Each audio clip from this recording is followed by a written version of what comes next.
তুমি যাকে গ্রুপ থেকে কিক করে দিচ্ছ, খোঁজ নিয়ে দেখো, সেও একটা সময় পুরো একটা স্কোয়াড একাই ওয়াইপ আউট করে দিত। সে নতুন প্লেয়ারদের বলতো, তুমি শুধু আমার পিছনে থাকো। এখন সেই ছেলেটাই বলে, আমার আগের স্কিল পাচ্ছি না, মুভমেন্ট করলে গুলো ওয়াল হাতে আসে না। এটা কতটা পেইনফুল বুঝবে না তুমি ওল্ড প্লেয়ার না হলে। এখন তো সবাই ওল্ড প্লেয়ার, সবাই আইডি কিনে ওল্ড প্লেয়ার হয়ে গিয়েছে। বোঝাই যায় না কে ওল্ড আর কে নিউ।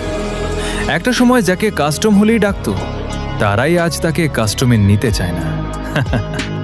তবে মাঝে মাঝে আমার সাথে এমন হয়, মাঝে মাঝে তো আমাকে ফ্রেন্ড লিস্ট থেকে বাদ দিয়ে দেয়। তবে কখনো সময় পেলে তার কথাটাও ভেবে দেখো। তাই কাউকে গ্রুপ থেকে কিক দেওয়ার আগে তার জায়গায় তোমাকে রেখে দেখো। তোমার কি সেই ওল্ড স্কিলটা এখনো আছে, নাকি হারিয়ে ফেলেছো?